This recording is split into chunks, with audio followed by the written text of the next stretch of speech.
Hi Libra, welcome to your December 2019 love reading. It's Raina here.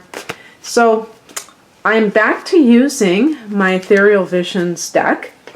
And here's the back. I'm sure Libra can appreciate this, how beautiful this is. Although you can see that it's a matte deck. It doesn't have a gloss to it. Like for instance, my Morgan Greer. Let's hold this up. If you can see, it's kind of glossy. I don't know if you can see that. But it does have gilded images, which is very elegant. Okay. This reading is intended for single Libra individuals, as well as those who are in relationships where they're not so hot.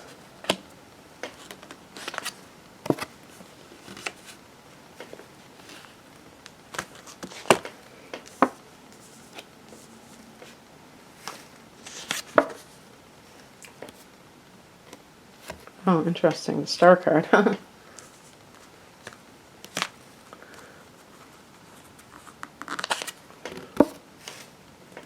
Oh, wow. I got 2 marriage cards, so,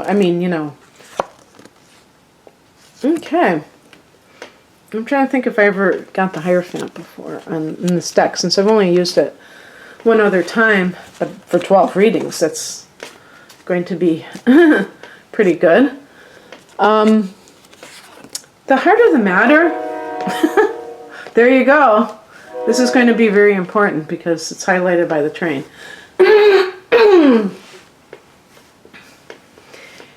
Is the Ten of Cups. Now, this is a card of happily ever after. I want to get that sheen. And this is a card of weddings. This is a card of family joy. The pot at the end of the rainbow.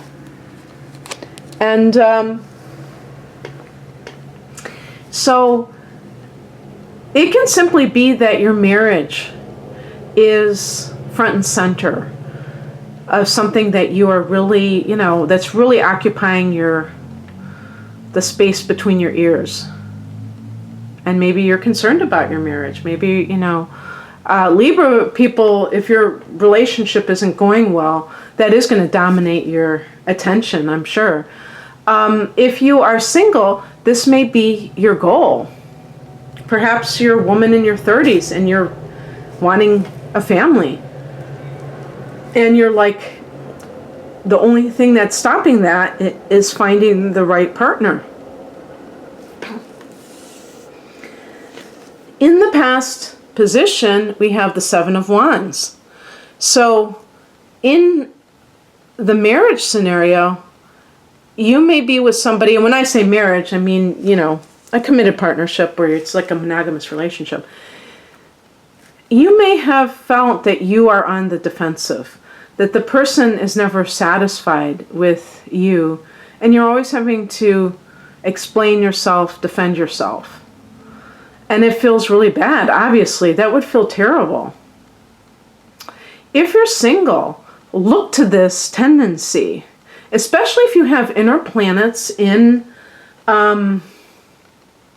Scorpio, but especially if you have the moon and or your rising sign in Cancer, where you are too defensive, where people would have to walk on eggshells because you're projecting your own insecurities onto other people, assuming that they are insulting you when they are not.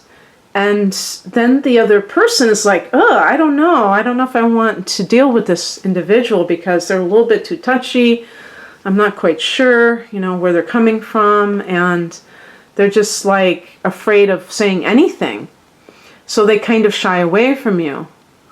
But definitely if you are somebody who has been, who is currently in a relationship, excuse me, it's the morning, it's like I should do vocal exercises, clear my throat or something. That can be a tactic that somebody uses to kind of deflect against themselves, so that it's like making you seem like you're the one who's the problem, you know. The higher message is the Ten of Swords, which is that you're the one being betrayed. So they're accusing you, they're saying that you're not good enough, or, you know, criticizing you, but they're betraying you.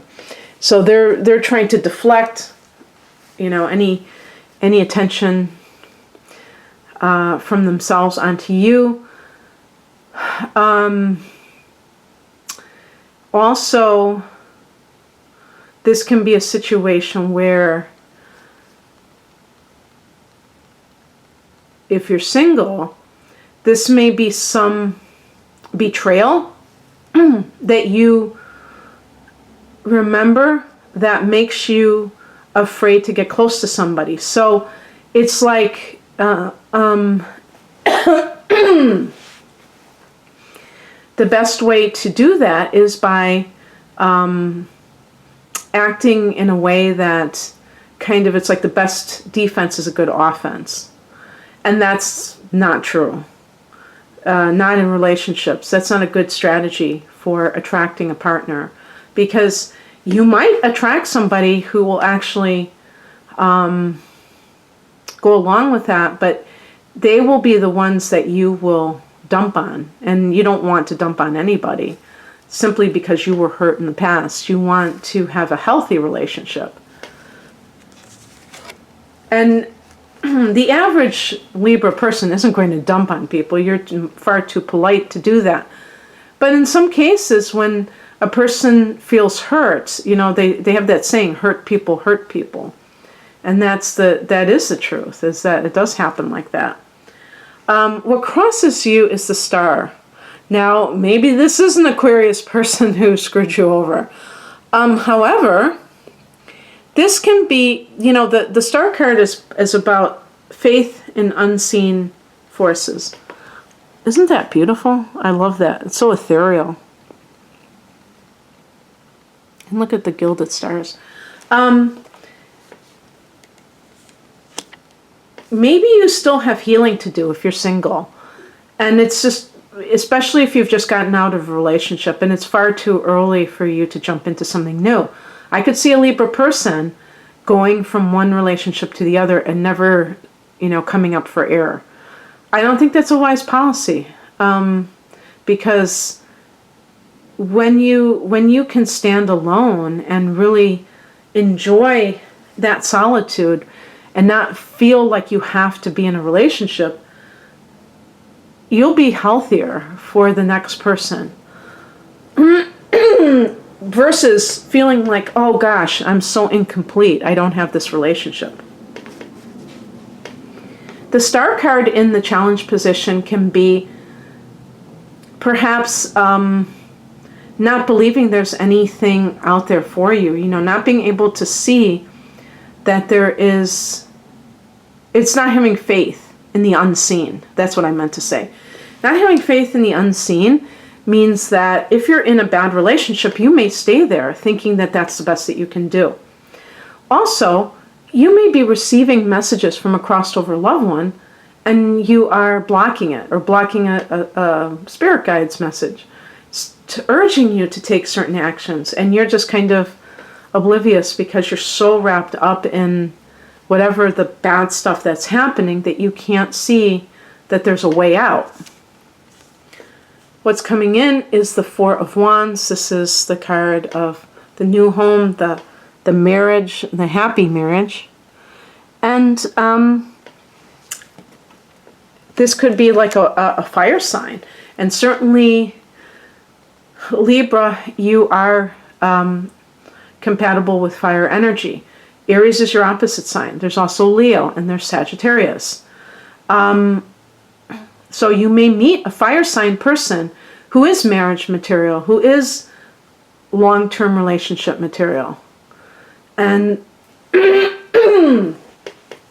excuse me, this person may be the kind of person who is going to challenge you.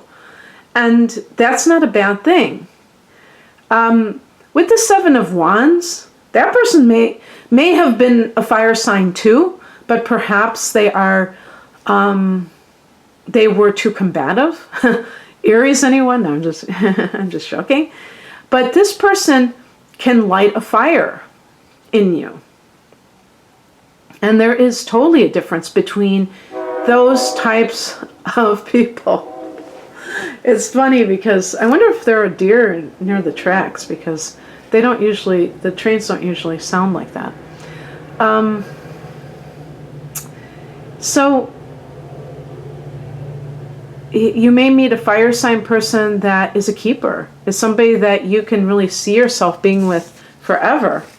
And then, yeah, I mean, the outcome is the Hierophant. This is a card, well, you know, it has a spiritual connotation. So it can be that maybe you have a soul connection, a spiritual connection, as well as the romantic connection, but also this is the card of marriage, of tradition. So you may, you know, I started this reading with the Ten of Cups, and it ends with this. I mean, I got 3 cards that I associate with marriage. So I definitely feel like, Libra, if you're looking for love, it's there for you. If you're in a marriage and it doesn't feel like it's working out, and you don't think, I mean, obviously, hopefully, if you feel like it's worth salvaging, go to marriage counseling. Even go by yourself if you're with somebody who is refusing to go. But it doesn't sound like, if you're married, that that's the case, because we have the Ten of Swords and we have the Seven of Wands. So it might just be you admitting to yourself that it's not working out, and then freeing yourself from the need to stay in something that's not working. It could be as simple as that. Okay, Libra, that's what I have for you. Sorry I had to clear my throat so much. I hope that you enjoyed this, and if you'd like a personal reading, the link is below. Take care. Bye.